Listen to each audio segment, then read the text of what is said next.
And I think that a big part of a lot of the problems in marriage is that people never decide to truly become one. They're fine becoming one physically in a physical sense, but then they don't actually as a couple become one and share those wants, needs, desires, and all of those things, and try to be exactly basically what you would want in a spouse, you know? So. Well, I was just going to add, I don't think people take it beyond the physical. Like they think, well, we became one physically. And so that's all the Bible really means. And there's nothing else. And so we're one there and we're good. Hello and welcome to the Sittin in a Tree podcast, where we're helping you build a fun and fulfilling marriage, sharing our stories, and giving out advice to move your marriage forward. Now, here's today's show. Welcome to Sittin in a Tree podcast, the podcast where we try to help you have a fun and fulfilling marriage. I'm John. I'm Shalon. And this is Sittin in a Tree podcast. Today's topic, first comes love, right? Goes along with our theme and our title and the name of our podcast. At the beginning of every relationship, people normally talk about falling in love, right? They fall in love. I've come to this conclusion that no one really falls in love. We fall into other things, but we don't really fall in love. And the thing that we call love is really more of just a feeling. And the reason that people are able to fall out of love is because love is more than a feeling. I was supposed to not sing at all in these. So it's really more than just a feeling. It's something that is worked on, and it's something that you have to make a decision to do. It's not something that you fall into. It's something that you step into, like you actually move towards it. Why do you think that's so hard for us to understand in relationships? I think so much of that comes from what we experience on social media. And like for me growing up, it was what I watched growing up, the fairy tales and the, Prince Charming and the white knight was going to save me. And so it was that kind of experience that we see and that we, grow up with, and social media and what the expectation is. And so we fall in love, and that is the feeling and the emotion. And then that's what carries us into that romance. And it's still the fairy tale or the story, the romance that we read about or see on TV. And that's not reality. And we may know that logically, but we don't carry that into our everyday life and our relationship. And so we expect that to continue into what is reality. And that's not what we see every day. Right. Life is messy and we are humans and things are messy. And that isn't what they typically portray or what we see. I mean, I'm sorry, I never saw a Disney princess have to worry about paying bills or being sick or taking care of their loved ones that were sick. And so that wasn't anything I had to plan on with my marriage with you. Right. Right. Well, when you're relying on the feeling of love, feelings change, feelings change all the time, but we oftentimes put a lot of that on females that, feelings change, hormones and all of that stuff, that feelings change, but guys are just as bad. Their feelings change. It's just guys have, two emotions, happy and angry. That's pretty much the only emotions we ever show. But those feelings just, they can be here and then be gone in the blink of an eye. And so many relationships give up or quit because those feelings changed, and never understand that those feelings are something that you have to work towards. The feelings in and of themselves aren't bad. We want you to feel like you are in love, but more so than that, when that feeling fades, we want you to still know that you are choosing to be in love, because that's what it takes to have a fulfilling marriage. Right. Well, and we're made that way as humans. I mean, we start out a relationship in that limerence phase and we are in love and we love everything about you. I mean, that's part of what draws us together and creates that relationship. And that's normal and natural and part of the process. But in that process, that limerence phase goes away. And so in 6 months or a year, that's naturally gone. And so what you've built during that limerence phase is important, because that's what sustains you beyond. So if you've just built this feeling of I'm in love and I don't build beyond why I love you and communication and connection beyond this feeling of love and this fairy tale romance that you expected from what you've grown up with or what you've think it should be, Mhm. then there's nothing. And so once that 6 months or year phase is over, then you're like, oh, okay, I don't feel this anymore. And so, okay, you must not be the one. I've fallen out of love and I move on. And so that's where, marriages and dating relationships and all that end, and people move on, instead of saying, okay, what did I build in that time while I was, in that limerence phase, when I was infatuated with you, where there was nothing you could do wrong. You did the same things you do now, but it didn't feel the same because it was different. Our brain chemistry felt differently about all of that in that moment and then in that time. And so when we learn to go beyond that and say, okay, yes, I'm in love, but why am I in love? Am I building those connections by communicating with you, building other things? Then that's when I start building beyond those 6 months or year, past that limerence phase. And I'm building love. I'm stepping into love beyond that. And so the thing that we love most about that person also becomes typically the thing that drives us crazy later. Right. But we can look at it later and go, okay, but yeah, that's why I love that person. And so, yes, it may drive me a little crazy now, but I still love you because. Do you think it's possible to really experience that romantic love, or that relationship type love that we're talking about here? Is it possible to feel that outside of a marriage relationship, a covenant relationship? Is that possible? Or is it a different kind of love? Any new relationship is going to create that excitement and that new connection of love. Or, I mean, it's really kind of that excitement of knowing this new person. Love, lust, again, excitement, connection. It's what you do beyond that really is what builds love and connection in the long term, that creates the long-term marriage, the long-term commitment, all of those kind of things. It's the challenge to go beyond that initial attraction, and that's the limerence phase. It's the attraction, it's the immediate connection, it's the lust, the energy, it's all of the new excitement that's in that limerence phase, but it feels like love because of all Right. that, and you build beyond it. I used to hate it when people would say things like, well, when you get older, you'll understand, or you'll see things different. But getting there now, it really is true, because what I thought was love when I was 19, I guess was probably love to the best of my understanding at that point, but it did not compare to the love that I feel now, or the love, not that I feel, but the love that I have, because as I've gotten older, and we've, been in this relationship for 30 plus years now, it's grown, but it hasn't just grown organically. It's grown because we've worked on it. Being able to concentrate, or being able to focus my efforts on, I don't have any other options. Not that I wanted any, I don't want any other options.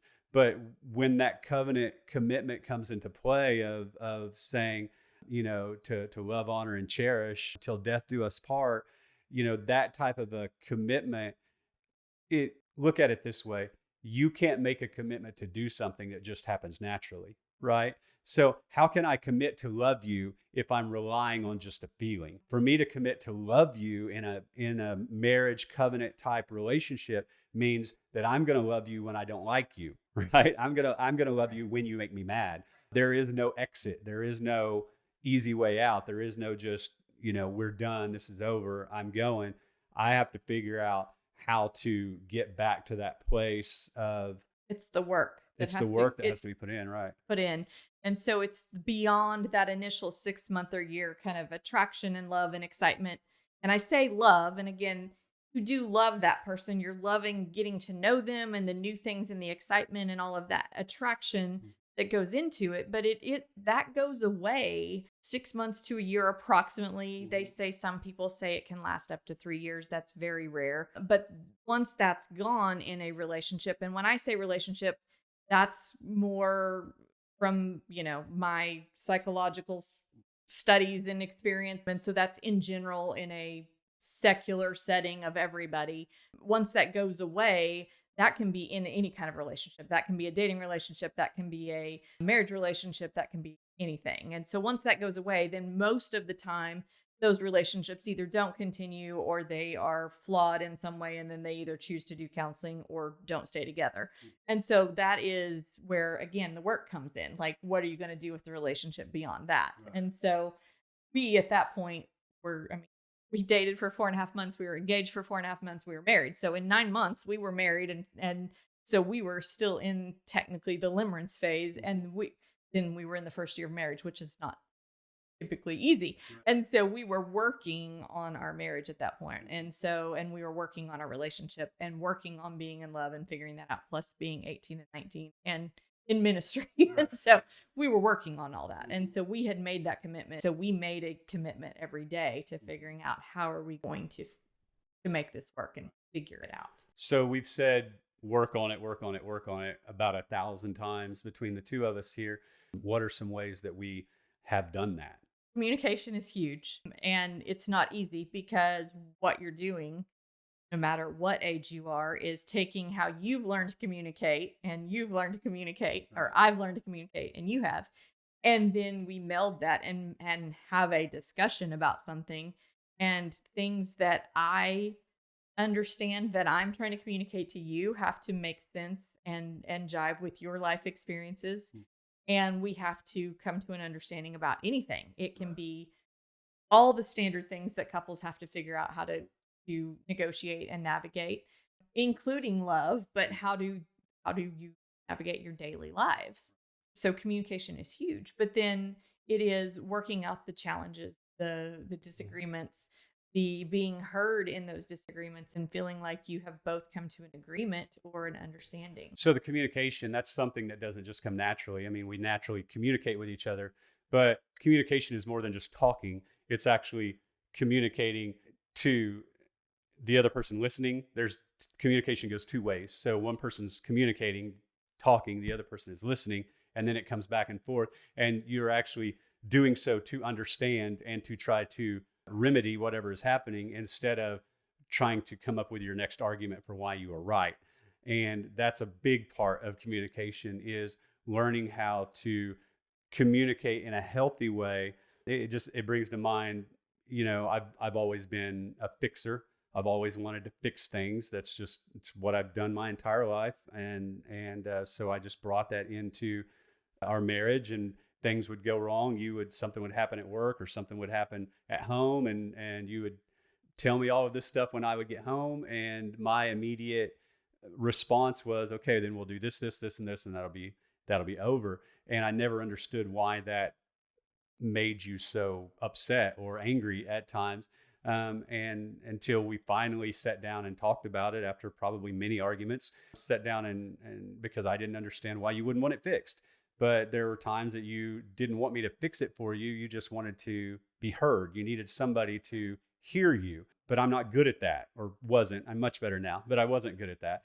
And so it actually even came down to the point of us figuring out, when you would start talking, I had the permission to stop you and say, hey, before we go any further, is this something you want me to fix, or is this something you want me to listen to? Or am I supposed to help come up with a solution, or am I just letting you vent?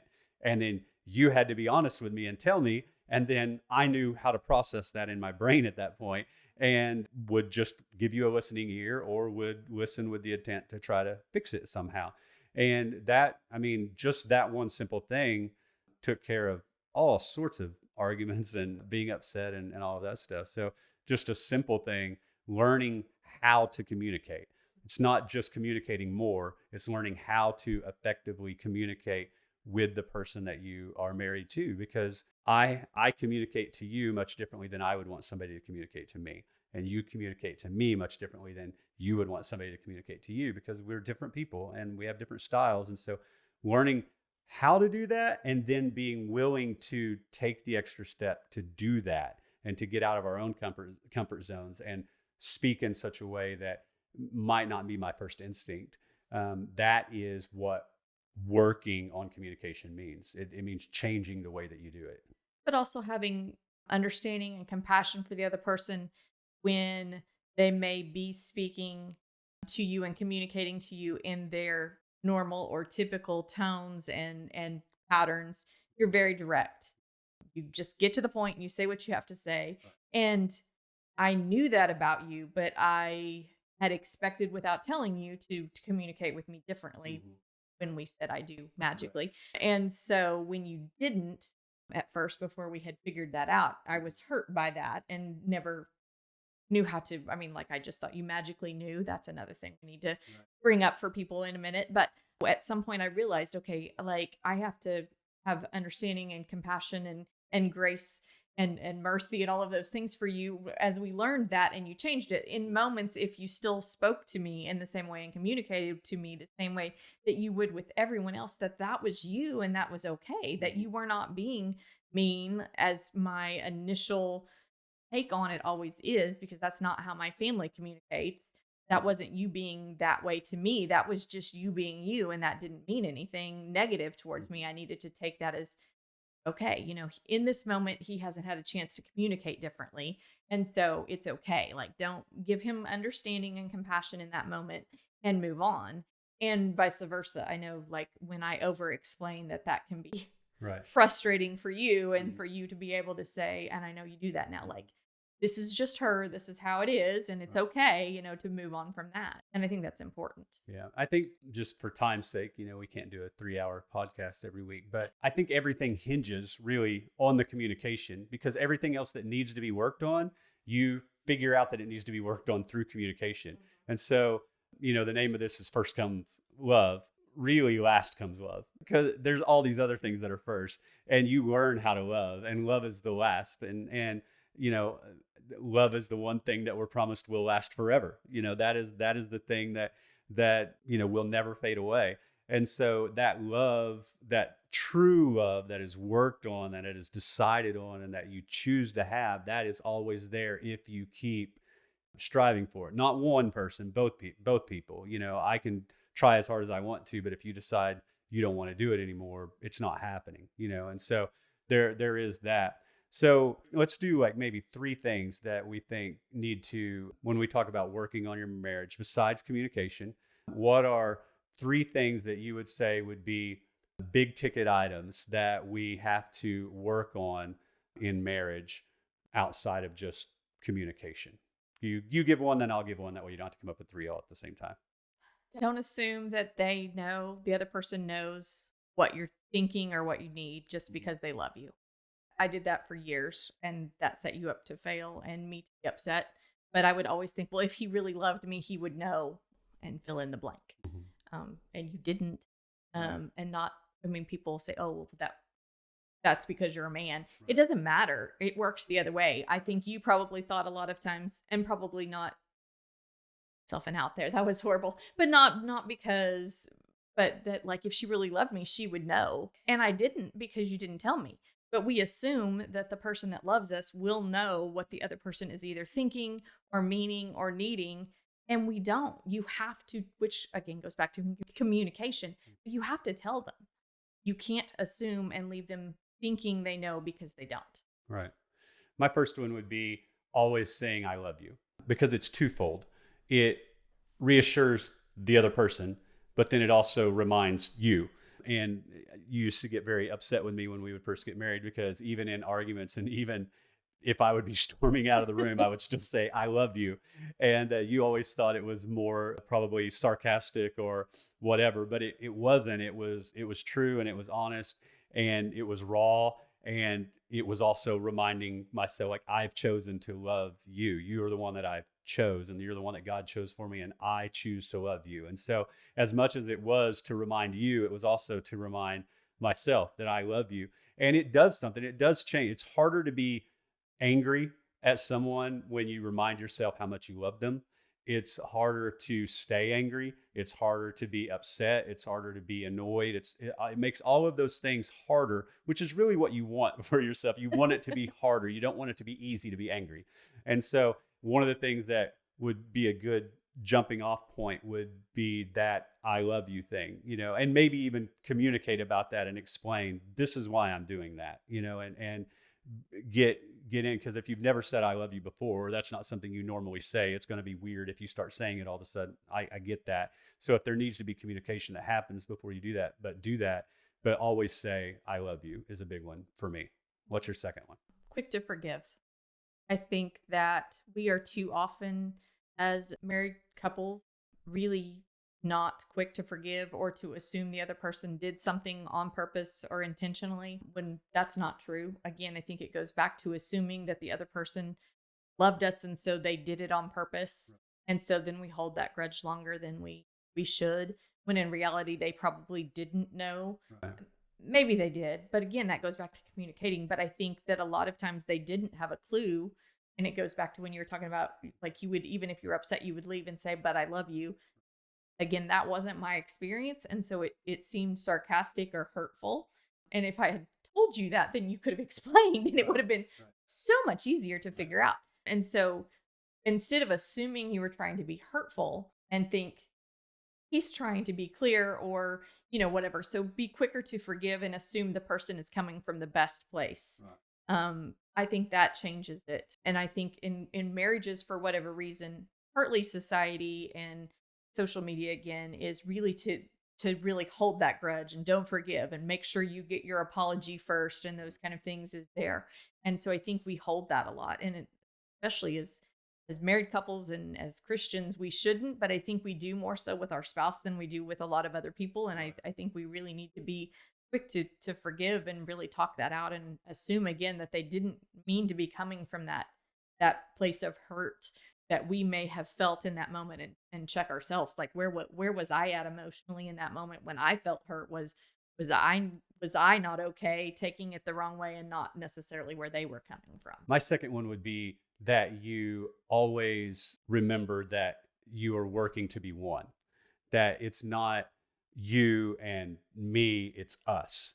And so it really means laying down your life, and that, your wants and needs become my wants and needs, and what you desire, I desire, and trying your best to mesh all of those things. And, I try to more and more as the years have gone on, I try more and more to do as much for you as I can, not in a manipulative kind of way. It's just that I want to take as much off of you as what I can. And so, if you need something, I'll get it. If you want something, I'll get it. If you do plenty of shopping, so I don't need to do that. But as far as around here or in the house, things of that nature, to not just the physical things where we go and, you need to take out the trash or, do this, do that. It's more of, emotionally what you need, what works for you. I find a way to make that work for me, and really try to humble yourself and lay down your life and, become one. And I think that a big part of a lot of the problems in marriage is that people never decide to truly become one. They're fine becoming one physically in a physical sense, but then they don't actually as a couple become one and share those wants, needs, desires, and all of those things, and try to be exactly what you would want in a spouse, So. Well, I was just going to add, I don't think people take it beyond the physical. Like, they think, well, we became one physically, and so that's all the Bible really means, and there's nothing else. And so we're one there, and we're good. And I think we definitely need a podcast on the way. I think that they don't carry it beyond that, and so I think that's huge. Yeah, I think that's awesome. Right. My third one would probably be to really make sure that you think about kind of a combination of your own mental health and their mental health, and what they need to feel loved and supported in combination of what their mental health needs, and then just to feel always loved and supported, which kind of goes with the being one. It kind of feeds off of what you were saying. But that idea of feeling loved and supported and heard and those kind of things all the time, and to the best of your ability, so that they have that. And with that, then going back to my second one, so they're also feeling like if there is something going on, that they are being heard. And if you need to have that forgiveness, that they're hearing that you are apologizing and giving them that, and those kind of things. I think that's good. Man, I've got two now, and I don't know. That's okay. You keyed me. I'm going to try to mix them, both here. So just off of your last comment there, you said the word apology, and that was a big one for us, even because we were taught differently what an apology looked like and what an apology sounded like and what an apology was. And the way that you apologized, not only did I not see it as an apology, I saw it as a justification, or I'm really right, but I'll tell you I'm sorry. And that's not what you were doing, finding that out later, but that's what it felt like to me. And unless we would have finally communicated about that, we never would have known that. And we would have just continued to argue about that. So one of the things that you work on is learning how to apologize, repent, if you will, find out how you need to communicate that apology and it be accepted and understood and heartfelt. That there is a difference in the way that people apologize, and sincerely so. And so being able to do that and learning how to apologize is crucial and, gigantic, I believe, for a relationship. And the last one that we could probably just leave it with would be something that you could start after this podcast is over, or while you're still listening to the end of this podcast, is we have such great abilities now to be able to communicate with each other that didn't exist even when we got married. We were right before the cell phone, where everybody had a cell phone. We were early adopters of it, but it was a little ways into our marriage before those became useful besides just a phone that you carried around, And so brick. Yeah, it was big. Yeah. But to be able to communicate now in an instant and not only communicate, but that communication stays. I have every text message that you've ever sent me in the last 20 plus years that we've been texting each other. However many have rolled over, I've never deleted a text message from you. I've got all of those. And, to be able to go back through those, if you take advantage of that, why not send your spouse just a text message? And you don't have to get super sappy, or, you don't have to come up with some great Instagram worthy post. It could just say, hey, I was thinking about you and just wanted you to know how much I love you.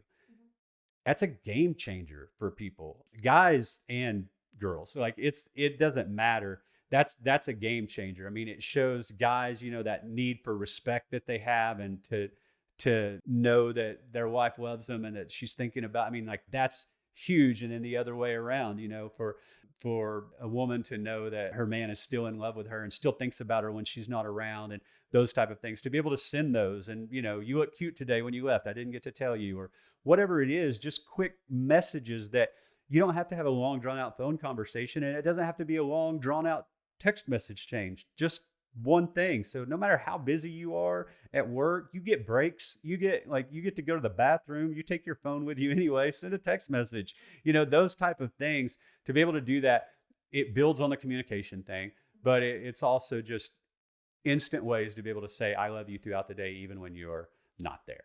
So yeah, absolutely. I think that's about the time that we have to be able to do this. He's John. And this is Shalon. And this is Sittin in a Tree podcast. See you next time. Bye guys. Here we go.